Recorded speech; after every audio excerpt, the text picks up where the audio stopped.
Ladies and gentlemen, warm welcome to the Budapest Technical University, to the Department of Technical Education. My name is András Benedek, I'm the head of the department, and we are really lucky that so many participants of this conference accepted the invitation for the informal opening meeting as this classical wine and cheese party. My duty to say a few words about where we are and for what, which is absolutely individual way to the topic. 5 years ago, moved our department to this building. It means 2010. And that time we thought about how to announce this real progress when the old-fashioned Department of Education, which already exists in the last 145 years, moved into a new building. You can see even at night we have a light show, and the department environment is really from the after millennium time. In the frame of the different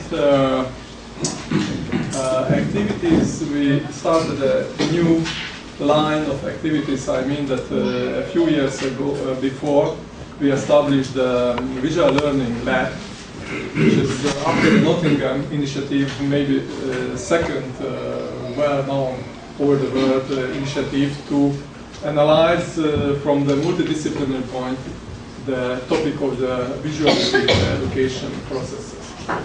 And the first conference was exactly 4 years ago. It was the so-called first or the zero version. And after that, maybe it's all our waiting, it became a real serious conference period. And we tomorrow will open officially the 5th Visual Learning Conference. And the first time we combined the conference with volume introducing and presentation. It's really the task of Kristof. And it means that the progress as a fruit maybe much more interesting and digestive in this way, because this volume also stepped out in the kinder or child time and became a more serious volume, a more serious publication. And of course, as you can see, the real multidisciplinary approach in a living way seems very successful, because year by year the number of the experts, scholars, researchers increasing, and we are very happy that our conference really met with enthusiastic from the international activities according to the visual learning approaches from, of course, not only the education, pedagogy, or sociology, or philosophy, but different disciplines, different topics, and very interesting graph structure we can analyze in the next 2 days when the conference program will be really interesting and attractive for everyone. Thank you very much again, and sorry for interrupting this informal meeting with the formal duty, but Kristof will do the best to change a bit this character, and today we would like to be really informal and not so much formal as tomorrow at the beginning we must do. Thank you very much. Thank you, András, for your introductory. Hello, everyone. Thank you for being here. This is supposed to be a book presentation, and I'll make it snappy. First of all, there is a handout which we have handed out, as if it's a handout. And on the covering page, you see, both in Hungarian and in English, a very brief description of what the visual learning project is about. Incidentally, the working languages of this book presentation are English and Hungarian, but since everyone in the room seems to understand English, I'm continuing in my non-native tongue. However, if you have questions or comments and you would like to make them in Hungarian, you are of course most awfully welcome to do so. Okay, it would be easy for me to read out this English passage, but I won't do that. I'm trying to recapture orally what I wrote down in a written text. The written text is one of the problems we are faced with. The challenge of the project is, of course, images, or the wealth and presence of images in the digital age. We have many of them, we have easy access to them. What does it amount to? We believe that it amounts to a homecoming, liberation, because human beings, we suppose, were originally beings who had pictures and images in their minds, not just texts. Texts came gradually, and then, of course, they devastated the educational system for centuries.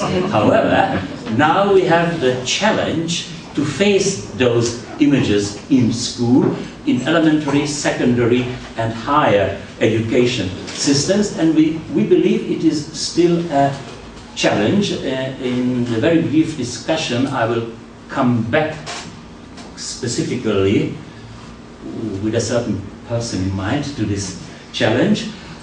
Basically, the question is what to do with images. Can we cope with them in our educational practice and theory? Are we successful in combining and integrating texts and images, or are we using those images just as a decoration without real logical autonomous functions? And also, while we of course want to understand and cope with images, we cannot forget that texts as texts, written texts, of course, are carrying an indispensable classical heritage, and the task or the challenge is, of course, as I said, to keep a healthy, or as I would say, to keep a conservative balance between the text, the verbal, and image, the pictorial. Okay, so these were some tortuous introductory words, and now I want to say a few sentences about what I think, why I think that our research, how should I put it, has some specific or distinguishing characteristics, or to put it shortly, why is it unique? And the first thing that comes to my mind is that this research has, from the very beginning, been influenced by an age-old, well, decades-old Hungarian intellectual tradition. I'm referring to the 1920s and 1930s, where István Hajnal, that's a Hungarian, first hit on the idea that oral cultures, I wanted to say oral texts or oral documents, but of course they weren't texts or documents. So István Hajnal was really the pioneering, or one of the pioneering figures, who described what the cognitive difference of the written text makes in comparison with the oral, how the literal differs cognitively and essentially from the pre-literal. So that is a tradition in which we grew up. Zsuzsanna Kondor's PhD dissertation must have been quite a time ago, I'm sorry. Yes, was on István Hajnal. The second Hungarian figure is Béla Balázs, whose name you of course know. He wrote the book Der sichtbare Mensch, the visible human being, or something, in 1924. It was one of the first theoretical works on the film. And Béla Balázs was very specific about how human culture is now coming back to its origins because of the image, because of the moving image, which carries logic and meaning of its own. And let me tell you that McLuhan's circle, the Toronto circle, was in fact influenced both by István Hajnal and Béla Balázs, which means that when we Hungarians sort of receive McLuhan, then that is again a homecoming, namely for certain Hungarian ideas making a detour via Canada or Toronto but coming back to Budapest. Okay, so influenced by the Hungarian oral literacy pictoriality research tradition. Second, this tradition, incidentally, and let me quote a happy formula, Petra Acél. Right, yes. Some days ago, she formulated this in a discussion we had, that what we are actually doing is to striving to understand each form of communication in its own frame of reference. That is, we don't want to use the phrase, even if we do, the language of images. Because when we talk of images, we don't talk about language. Language is verbal, if you like. So understand images in terms of images, understand text in terms of text. Of course, understand them also in their mutual interrelation, but don't make a motley or a mix of them in the very beginning. Then secondly, we are building, I mean this research group is building on our earlier research experience relating to the internet and the mobile phone. András, myself, started research, a social research project on the mobile phone in Hungary sometimes in 2001, and James Katz, who is the world #1 expert on mobile phones social research, joined us in 2003 also and has been with us in that research ever since, and now he has joined us for this series of visual learning conferences. What I'm trying to say is that the visual learning project we are pursuing builds on our previous research experience relating to the mobile phone and the internet as media where images and the moving image from the very beginning, well, not from the very beginning, but when it really took off, played an essential part. Then we were lucky to be able to exploit the presence of the Kovács school. Professor Kovács is a leading conceptual cognitive metaphor theory expert. He will be with us tomorrow. Philip, he will be chairing you. And so our visual learning research was very much influenced from the very beginning, and I think that was a very fertile experience or influence, from the conceptual or cognitive metaphor school. There, of course, we are building from the very beginning on a massive visual rhetoric research work for which Petra Acél was from the very beginning, of which she was the moving force and still is. Then we have, I think, a rather specific sensitivity to the significance of the moving image as contrasted to the still image. This might come from the early Balázs-Béla influence. And last but not least, I hope, this research group is characterized, or this project is characterized by a markedly philosophical approach. When we had our first visual learning seminar 5 years ago or so, it was Kurt Redgers from Hagen who gave the first talk. First-class philosopher from Hagen. Dieter Mersch gave talks at this seminar, Barry Smith, and last year Sibylle Kramer. So that is our tradition. Now, what we did, okay, right, I said it was a book presentation. I'm doing well. I mean, time-wise. We are presenting volume 4 of the visual learning series, The Power of the Image. It's an ambitious volume. Ambitious is perhaps a good word, but it's also the fourth volume, as I said, of a series. The first three are here and on the Amazon for you to see. And what I would like to say now is you have a topic and authors map in your handout, alas without the red color. We messed that up. We messed up the printing, but we don't mess up the projecting.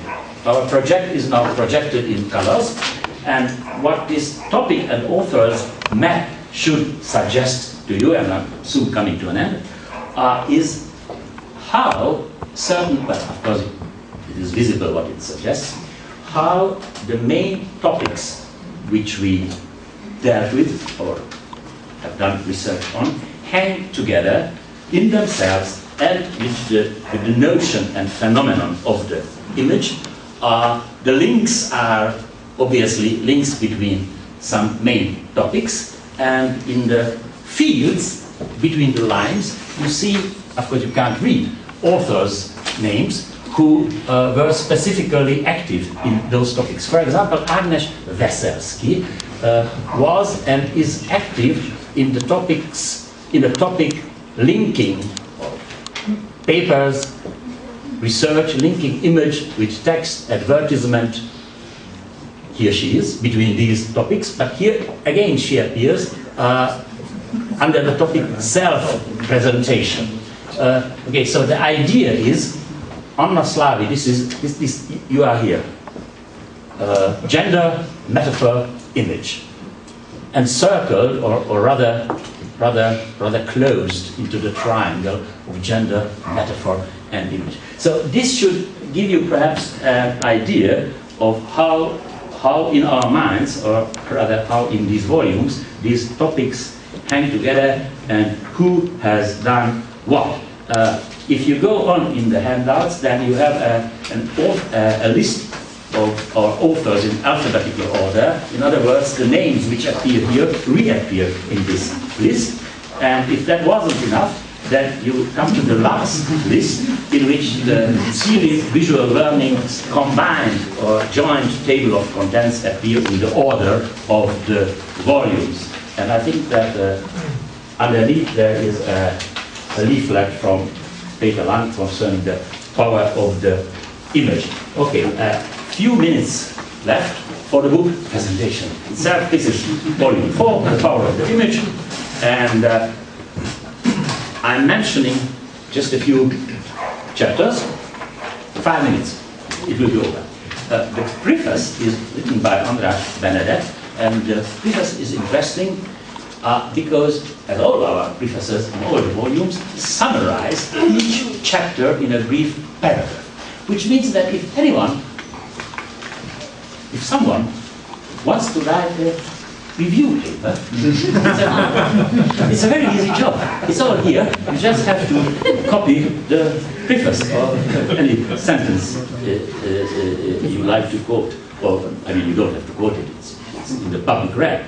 Then this volume has 20 chapters, so we divided the book, the volume, into 5 separate segments or sections. The first section is from icon to diagram. Diagram is an extremely hot and interesting topic. It's not the dry sort of thing you remember from your geometry lessons. The diagrams are alive with tension between text, symbol, mathematics, and graphics. And one of my favorite chapters is by Valeria Giardino here. She connects diagrams, in fact, gestures. She shows how human gestures and diagrams hang together or carry a similar or related logic. The next section is, I can't, of course, go into all the chapters here. The next section is image and text. The leading chapter, which is a sort of turning point in the volume, is by Petra Acél on visionary rhetoric.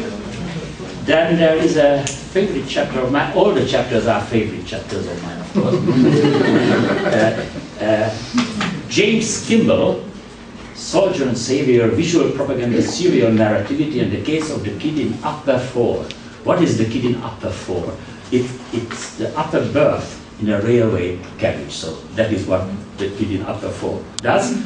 It's a very deep theoretical, intellectual history paper, and also a wonderful case study. We have a chapter on citizen journalism, pictures and images in citizen journalism, extremely important topic. Then comes a chapter by András Benedek, information visualization, infographics from a linguistic point of view, and what András in fact suggests is that the thing it's not done properly. Linguists obviously grapple with images, understandable because they were socialized and brought up to cope with verbal texts, and they seem to have difficulties, but they are trying to cope with images, infographics, and so about this setup we have this chapter by András Benedek. The next section is art and expression, with some really wonderful chapters. There is a hardcore philosophy chapter by Monika Jovanovic, who is with us. Where are you, Monika? Where are you, Monika? She was here. Anyway, and then there are two chapters here, one by Andrea Karpati and Tünde Simon, and the other by Judith Hortoványi, who I mentioned. Did I mention your name, Judith? Or just said I would mention your name. This is about child art, child drawings, and both chapters suggest that child art is more than art. It is a central visualism and education and psychology problem, and it was in a discussion with Judith the other day. I called her because I was panicking, and I asked myself, does what we do here make sense? Is this really, I mean, is this necessary still to do? Because obviously schools and textbooks are absolutely full of and with images. So is there really a challenge of the image in our educational system? Perhaps this is just shadow fighting. And Judith said, don't worry. They don't really use images in our schools. They use them as illustrations, as decorations, but they can't or generally don't use them as carriers of an autonomous logic and so on. So yes, the challenge is there, we still have to learn how to cope with and how to kids to deal with images. Of course, speaking of kids, they do much better than we do. Perhaps the challenge is to teach the teachers, but of course this is always the challenge to teach teachers, as we know from Dewey's works and time. The next section is on images and emerging media. James Katz has a wonderful chapter on Google Glass. He explains, it's a very brave hypothesis, he explains why the Google Glass won't take off. I believe he is right, but let's discuss this in 10 years' time, James. And we have a chapter by András Benedek, Visual Education, Old and New Dilemmas. What he is in fact saying that there is no royal road leading to visual education. It is a very bumpy road, but still we have to travel it. And the last section is called Face to Face, Expression and the Body, How Clothes Express Ourselves, by Ian W. King from London, first chapter. Then a chapter, again, a very hardcore philosophy chapter by Zsuzsanna Kondor, or Expression, Consciousness, Emotions, Brain Scanning. Do we see images? We do. but those who scan our brains actually fake images. They are phony images made up by a software. Then there is a chapter on face-to-face towards a new sincerity, a theory of facial expressions, the role of facial expressions in online communication, and finally there's a chapter by my humble self on the theory of gestures. So I don't know if you could cope with it. It was difficult for me to cope with it. Any questions or comments would be welcome. I think we still have 5 or 10 minutes before returning to our respective glass of wine.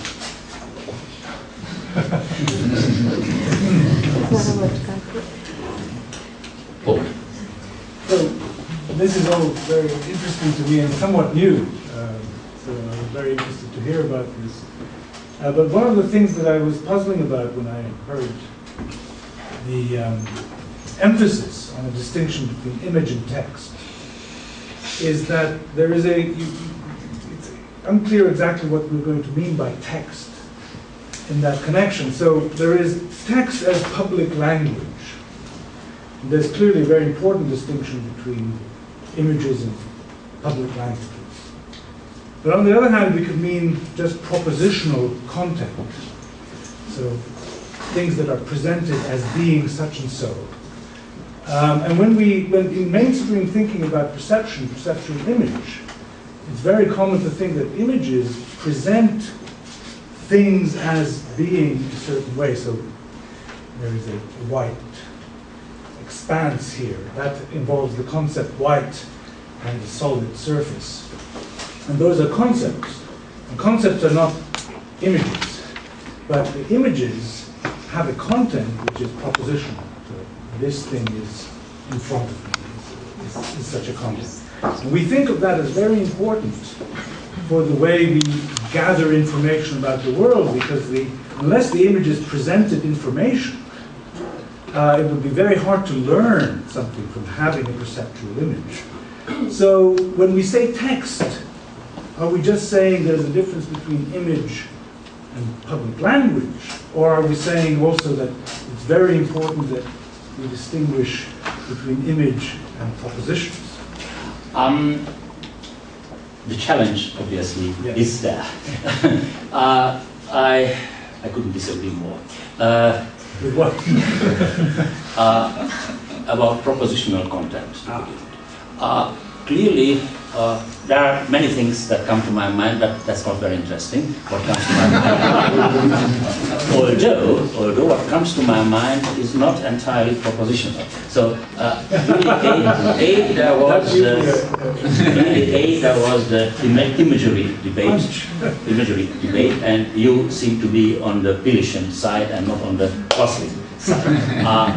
We seem to be on the Koslin side, which means that there is such a thing as propositionless images. So one line would be Koslin. Another line would be Alan Paivio's dual coding approach, which insists that there are 2 dimensions to our cognitive activities, and in a normal adult human being, they dovetail. That is the verbal and the pictorial, but you have to have both in both hemispheres, which is, of course, a simplification. Then there is, of course, the sad story of the linguistic turn itself, because you are speaking about propositions, which to me are very basic beings, but for many decades, our their fellow philosophers were not talking about those propositions. They were talking about language, and language as a vehicle of our cognitive activities. Language, pure and simple, which they basically understood as, they didn't say so, but they basically understood it as written language. The linguistic turn wouldn't exist if those people would have been thinking about verbal language as spoken language. Now, Wittgenstein, as I'll try to explain tomorrow, is widely misunderstood precisely because he although he was, let's say, one of the main actors of the linguistic turn, he was also an initiator of the iconic turn, and of course you cannot expect Miss Anscombe or rationalists to understand that. So we have a Wittgenstein problem, and I think that one way to tackle this is, you can tackle it from the direction of Wittgenstein, you can tackle it, of course, basically from the perspective of today's thriving cognitive psychology and cognitive theory, which does do something with images. So, and the last name which comes to my mind, I mean he's always there, is Rudolf Anheim, who would, in his visual thinking book, Gestalt Psychology, but a dolled up version of Gestalt Psychology, he would be very unhappy about confronting concepts with images. He would talk of percepts which have a cognitive value of their own. The punchline is that I believe, as I'll try to show tomorrow, that you can't be a realist if you don't recognize the non-conventional meaning of images, because whilst people can always make fun of you if you are adherent of the linguistic turn and still want to make direct contact or indirect contact with reality, once you argue through images as carriers of, as natural carriers of meaning, gestalts as things which are not just in here but out there, you have a good beginning to argue for realism in a new way. Sorry for this long answer, but you asked a very heavy question. Drága Nyíri, légy szíves. Hungarian radio. És van egy nagyon szerény tapasztalatom, óraadó tanárként, tehát egy nagyon szerény tapasztalat, ami azt bizonyítja, hogy amikor hivatkozni szeretnék bizonyos dolgokra, tehát egyébként linkeket próbálok tenni a mostani diákoknak, akkor nem, hát most úgy értem, hogy valamire az ember utalni szeretne, hasonlítani, vagy valamit megjeleníteni a gondolataiban, akkor próbálkozom a József és testvéreimtől kezdve különböző regényekkel, nem működik, filmekre lehet hivatkozni, tehát filmekre, amiket ők láttak. Tehát itt felnőtt egy olyan generáció, akinek bármit szeretnék előhívni, érzelmileg, intellektuálisan, akkor a filmvilágból kell a példáimat, hasonlataimat hoznom, ami egy tényszerű megfigyelésem. Ugyanakkor viszont, és ez nekem egy érdekes kérdés, miután rádiós vagyok, lejátszottam egy félórás rádió dokumentumműsort hallgatóknak, és azt mondták, végighallgatták, ez egy kiváló, minden európai országban létező műfaj a rádió dokumentumműsor, és virágzik hozzáteszek. Azt mondták a magyar diákok, hogy hát életükben nem gondolták volna, hogy ők kép nélkül képesek lesznek végighallgatni egy ilyen hosszú műsort, hát szöveget, hát csak. És akkor elkezdtünk arról beszélgetni, hogy tulajdonképpen a kép bizonyos értelemben banalizális, mert ez egy nagyon-nagyon mély hatást gyakorolt rá. Mi volt a jelző? Banalizál. Tehát egy rádió dokumentum is, amikor csak a hangokat halljuk, de az egy olyan narratíva, tehát egy olyan erős emocionális hatású narratíva, akkor annak lehet a hatása mélyebb adott esetben, mintha ahhoz képeket is társítottak volna. Ez számomra egy érdekes kérdés. Tehát nem hiszem azt magyarul, hogy teljesen kihalt volna, tehát itt ez egy vita volt számomra, hogy a kép nélküliség hatása ugyanúgy fönnállhat szerintem. Ez csak egy ilyen kérdés. A másik, amit szeretnék mondani, hogy egy fontos probléma, amivel is szintén szembe találkoztam, hogy ebben a képkultúra világában, amikor tényleg mindenütt képek vesznek minket körül, igazából talán fontos lenne, és ez is az oktatásban, a művészet, és van is ilyen szekció, azt most hallottam, hogy az igazi művészi kép és a selfie mindenféle világok közötti különbséget is valahogy az oktatásban megjeleníteni. Hát azért ennek szintén így láttam hiányát. És még csak egy utolsó, hogy én tudom, hogy itt folyik az oktatása azoknak a skilleknek, amik egy pedagógusnak szükségesek ahhoz, hogy a flashektől kezdve a mémekig mindent tudjon gyártani, ha valami tananyagot szeretne mondjuk elkészíteni, de azért, hogy mondjam, tehát animálni bármit azért ahhoz tulajdonképpen tehetség is kell, hogy ez ne legyen egyszerű illusztráció. Most még egy 3 dolgot mondtam, bocsánat, csak nem akartam többször itt. Absolutely. I joke because I have to give.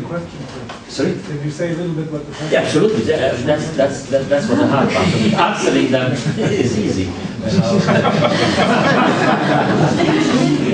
The first question or comment was that Julia is teaching in a.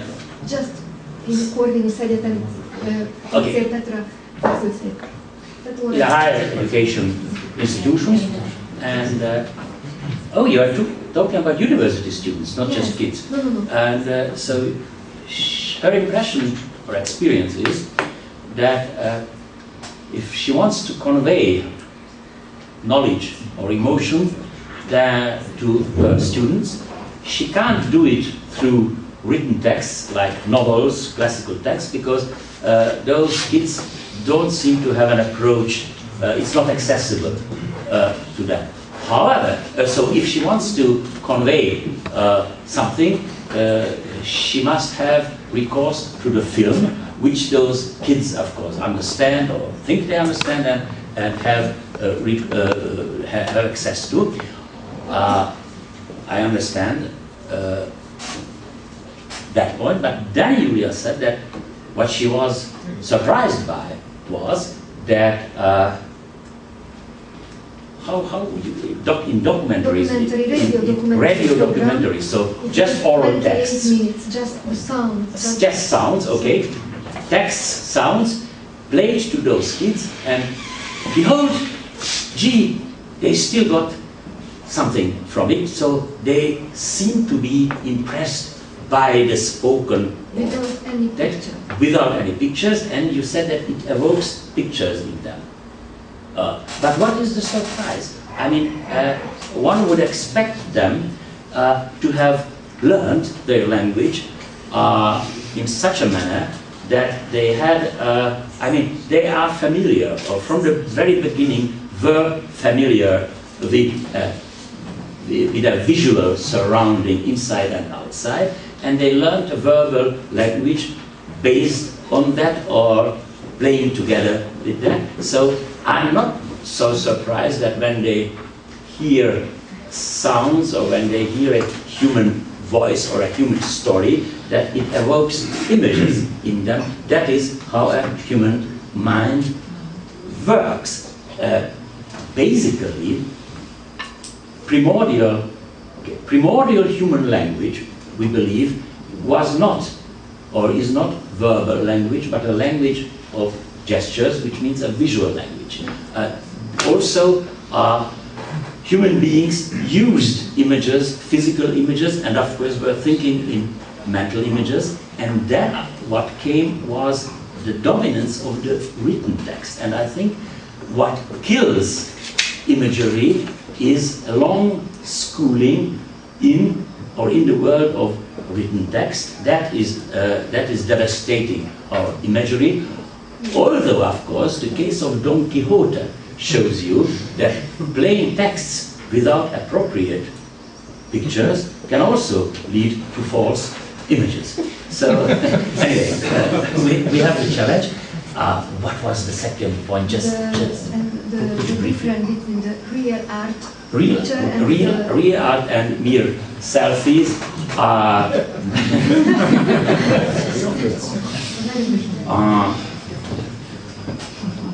I won't be able to solve your problem. But let me say, let me refer to Friedman's work.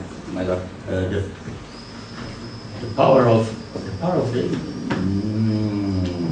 Sorry, I have a blackout. Anyway, we have an art historian who wrote a book about Western art.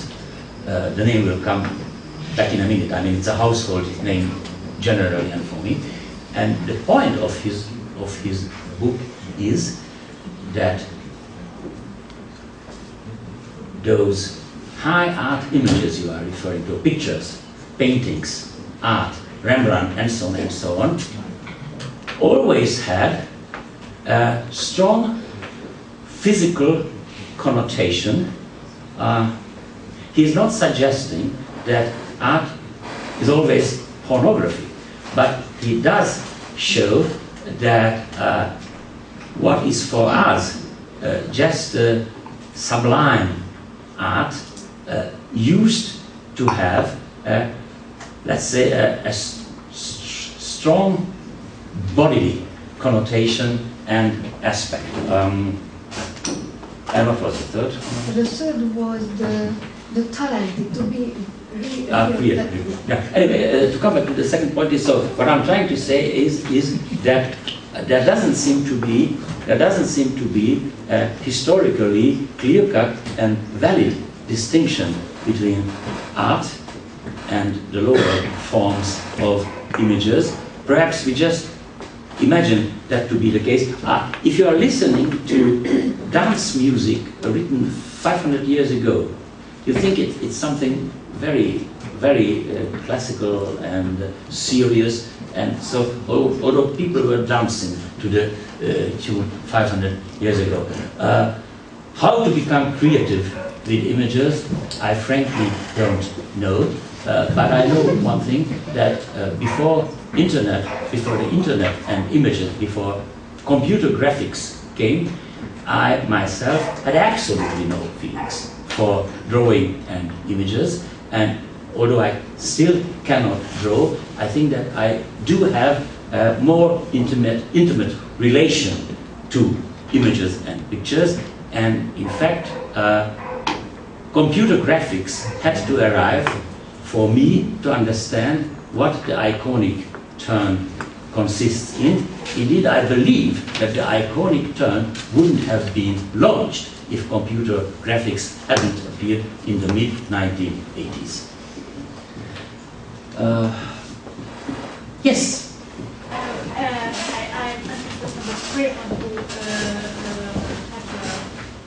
Brave is an internet portal. Yes, and as a journalist, I have to ask that you said that the children. So it's more about teaching the teachers or the visual learning, not the children. Yes. And my question is about as I can see, it's about the volume 3 about the Z generation, and there are studies about the children, but as I can see in the Hungarian society, it's a big problem that the teacher that the children, between the children and the teachers are a big Yes, and is there any plan about the next project in project about speaking about or discussing about this program? Although I know it is an international project, but it is an international project, and it is an international problem. I believe that even in the States, the teacher problem exists, the educational problem, even there, here in Hungary certainly, is a problem of a generation or several generations of teachers who have not learned the language, of this culture, or have not been immersed in this new world of images. Now, kids, of course, are growing up in it, and we believe, and I think it's important to say or to show, that primordially children are quite good at thinking in images and even at drawing.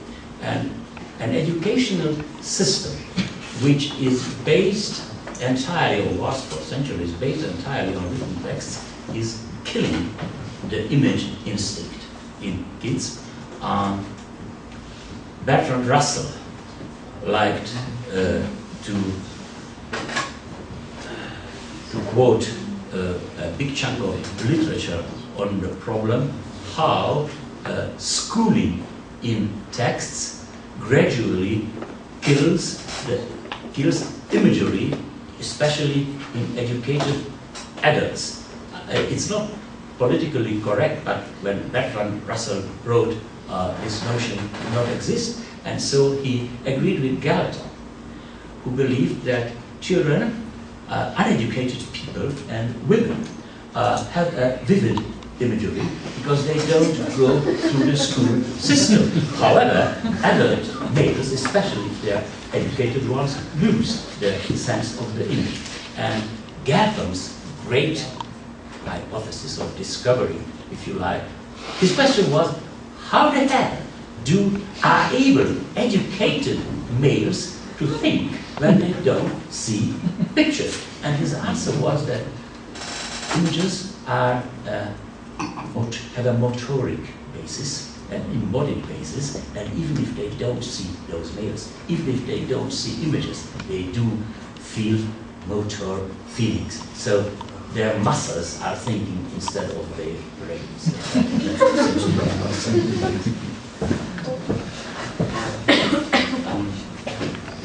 I think we have to thank you for your... Okay, we can continue, of course, conversation. Right, the wine is waiting. Okay.